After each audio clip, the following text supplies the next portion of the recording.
Bonjour à tous, bienvenue dans cette nouvelle vidéo. Aujourd'hui nous voyons quelques pierres qui vont nous aider à être mieux dans notre corps physique.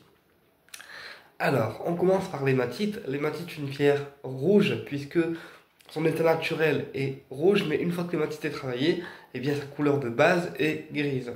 D'accord? Donc l'hématite est une pierre qui protège contre les maladies du sang. D'accord? Donc tout type de maladie du sang. Et c'est aussi une pierre qui va booster le corps physique au niveau de l'énergie.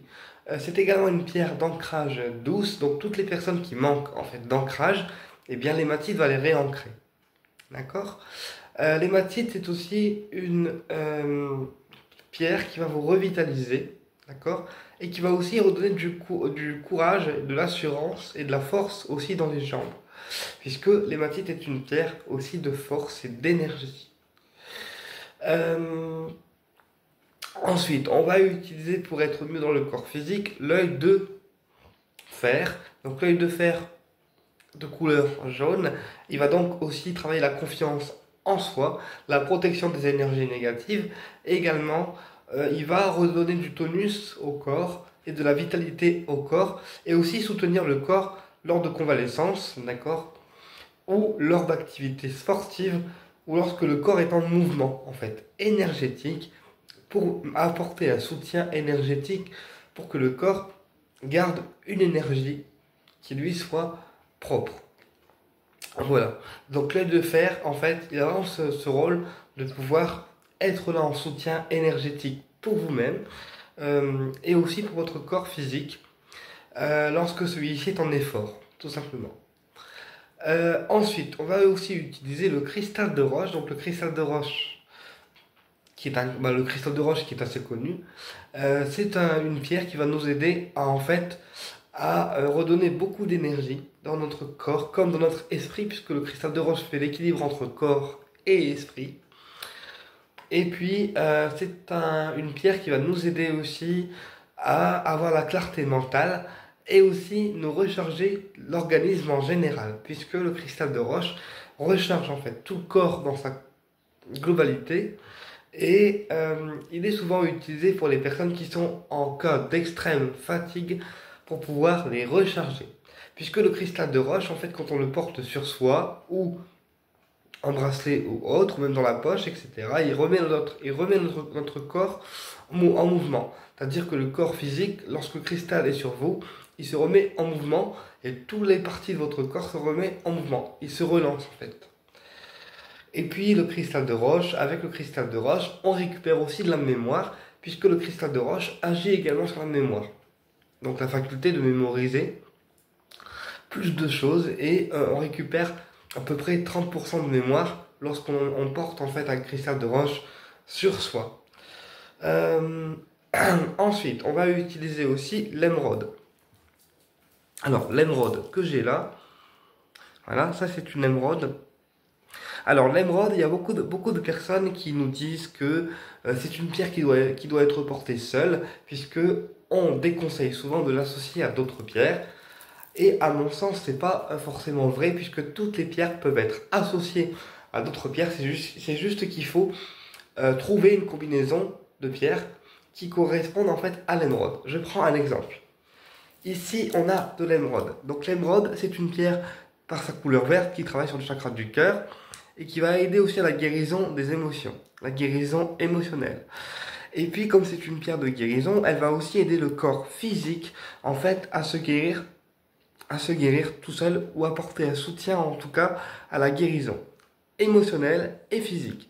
Elle permet au corps de se régénérer en énergie et de s'auto-guérir. Donc, l'émeraude peut être associée tout à fait à d'autres pierres.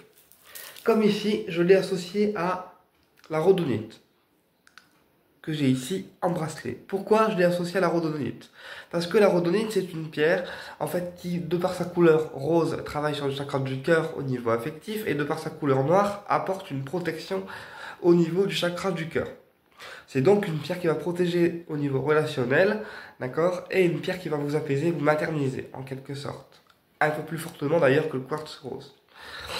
Euh, la rhodonite, elle est très sécurisante et on dit souvent qu'elle appartient en termes énergétiques à la Vierge Marie puisque elle a vraiment cette énergie mariale, je dirais, qui va nous rassurer, nous apaiser, nous lever un petit peu.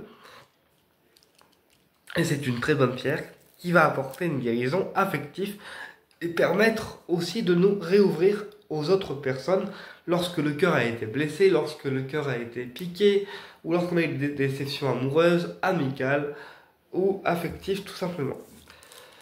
Donc voilà pourquoi je l'ai associé à l'émeraude, puisque ce sont deux pierres qui sont similaires et qui vont participer, de par leur différence de couleur et leur différence énergétique, à la guérison en fait du cœur. Donc il y en a une qui va travailler plus le corps physique et la guérison des émotions, et l'autre qui va travailler plus la réouverture du cœur. D'accord?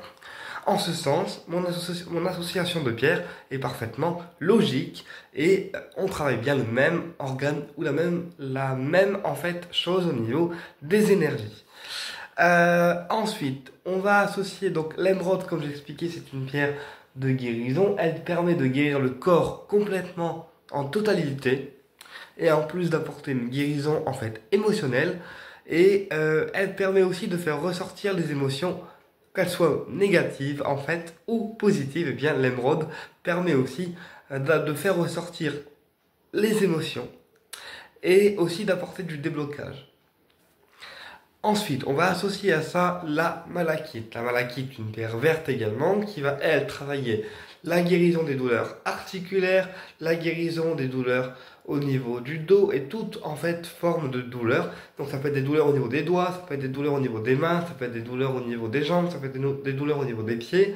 Eh bien, la malachite va vraiment travailler l'ensemble des douleurs pour pouvoir, en fait, guérir le corps et également faire ressortir les émotions, refouler. Donc les émotions qui nous, qu'on se retient de sortir, eh bien la malachite va pouvoir nous les faire sortir. En ce sens, pour moi, elle s'associe parfaitement en fait avec l'émeraude, qui est aussi une pierre de guérison.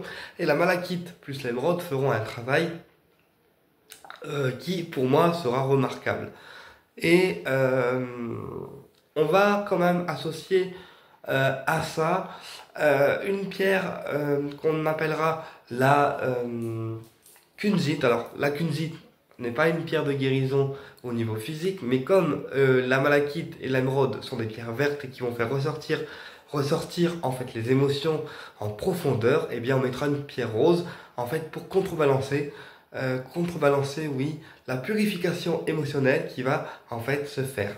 La pierre rose va, elle, ramener en fait plus de douceur, plus de sécurité et permettre une libération émotionnelle qui ne soit pas trop forte en fait à supporter pour nous, personnes physiques, et pour le corps. Donc la kunzite pourra faire un excellent équilibre entre la malachite et l'émeraude, même si celle-ci n'est pas forcément en fait une pierre de guérison au niveau du corps.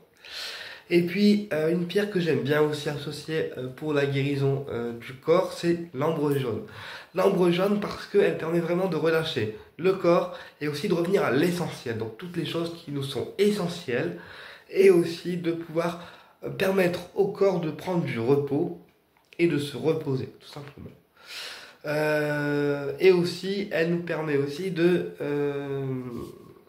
refaire des choses qu'on avait oublié de faire ou des choses qu'on aimait bien faire, et puis malheureusement avec le temps et puis tout ce qu'on a à faire, on oublie de les faire.